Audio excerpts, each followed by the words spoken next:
शुभेच्छा अरुणाताईला आम्ही देतो आणि आशीर्वादाची मागणी करतो आहे की भगवंताचं असं कार्य त्यांनी करावं. ते आम्हाला भेटायला जेव्हा आले तेव्हा त्यांनी अनेक प्रकारचं सांगितलं. आतापर्यंत अनेक विषय होते, अनेक वस्तू लिहिले, पण त्यावेळेला मंदिरामध्ये संध्याकाळची आरतीचा वेळ होता आणि मी त्यांना सांगितलं की जे काही तुम्ही लिहिलं आपल्या प्रेरणेने, पण अजून मला दिसतं आहे की पुढे भगवंताला तुमच्याकडून काही विशेष कार्य करून घ्यायचं आहे. तर भागवताची संस्कृती, भगवान श्रीकृष्णाची संस्कृती जे पुढच्या जीवनापर्यंत, पुढच्या युगा किंवा पिढीपर्यंत पोहोचवण्यासाठी मला तुमच्यासारख्या एखाद्या लेखनीची आवश्यकता आहे. तर ती संस्कृती लोकांपर्यंत कशी पोहोचावी जीवनपद्धतीच्या माध्यमातून, भगवान श्रीकृष्णाच्या कृपेने हे कार्य आता भगवंत तुमच्याकडून करून घेणार आहे. हा त्या दिवसाचा प्रेरणा शब्द होता, ते आज पुन्हा उल्लेख करत आहे.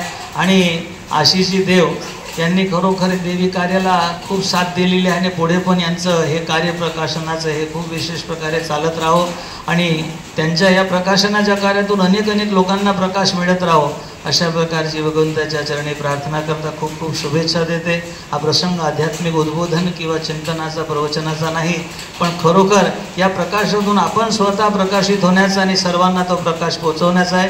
त्यासाठी या प्रकाशनाला खूप मनापासून शुभेच्छा देत आहे, सर्वांना अभिनंदन देत आहे आणि अशीच मंगल कार्य आपल्या सर्वांच्या हातातून घडत राहो हीच प्रार्थनासोबत आशीर्वाद.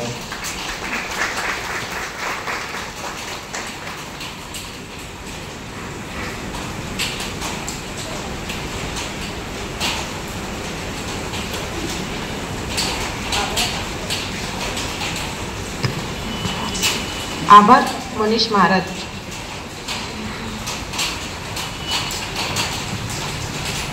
या प्रसंगी भागवत संस्कृती सेवा प्रतिष्ठान आमच्या संस्थान वतीने आणि स्वतःच्या वतीने आम्ही सौ अरुणाताई यांचं स्वागत करणं इच्छितो आहे. तर त्यांना संपूर्ण देवाची संपदा लाभो आणि दीर्घ आयुष्यासोबत सुंदर स्वास्थ्य आणि परिवारामध्ये सुख शांती राहो यासाठी श्रीयंत्रमसोबत त्यांना शालशीला देऊन आम्ही त्यांचा सत्कार करू इच्छितो आहे. आणि यासोबत आशिषजी देव यांचं पण या संपूर्ण प्रकाशनासाठी अभिनंदन करणे इच्छितो आहे. त्यांनी यावं आणि हे आशीर्वाद स्वागत स्वीकार करावं.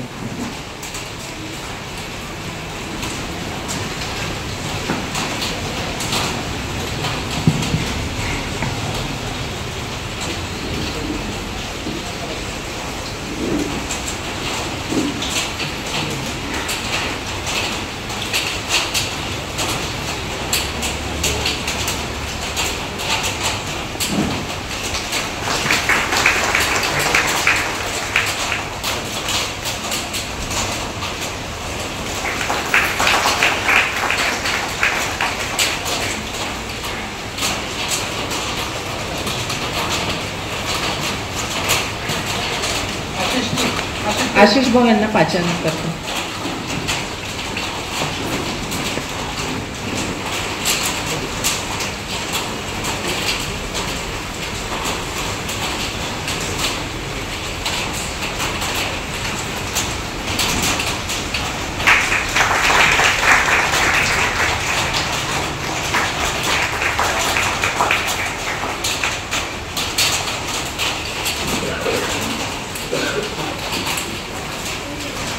आभार मनीष महाराजजी.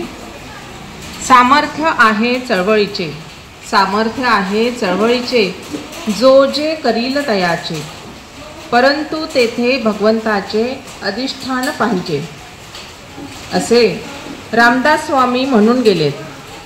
आजच्या या प्रकाशन सोहळ्याला संत श्री मनीष महाराज यांची उपस्थिती लाभली हे भाग्याचे लक्षण आहे. कारण या प्रकाशन चळवळीला त्यांचे अधिष्ठान लाभले. असो, अधि आत्मनः म्हणजे अध्यात्म, म्हणजे आत्म्याविषयी जाणून घेणे. जिज्ञासू ज्ञानाचा अधिकारी असतो. त्यामुळे जो आज प्रकाशित झालेल्या पुस्तकाचे वाचन करेल त्याला त्याच्या प्रश्नांची उत्तरे नक्कीच मिळतील. या विश्वासासह आता आपण कार्यक्रमाच्या शेवटच्या टप्प्याकडे वळत आहोत आणि तो टप्पा म्हणजे आभार प्रदर्शन. सन्माननीय संत श्री मनीष महाराज, डॉक्टर श्री शरदचंद्र सालफळे, श्री मुरली मनोहर व्यास यांनी बाबू ॲटमच्या आणि सो अरुणाताईंच्या विनंतीला मान देत इथे अगत्यपूर्वक उपस्थिती दर्शवली त्याबद्दल या साऱ्यांचे मनापासून आभार. बाबू ॲटमवर प्रेम करणाऱ्या आणि अरुणाताईंच्या शब्दाला मान देत प्रकाशन सोहळ्याला उपस्थित असलेल्या रसिकांचे पण आभार. आजचे अरुणाताईंचे पुस्तक हे 11वे होते. हा आकडा शुभ समजला जातो. याचप्रमाणे त्यांची 1000 पुस्तके यावीत आणि त्यासाठी त्यांना उदंड आयुष्य लाभावे या मंगलकामनेसह मी सो मंजिरी बाटवे साऱ्यांना शुभेच्छा देत आपला निरोप घेते. धन्यवाद. शुभरात्री.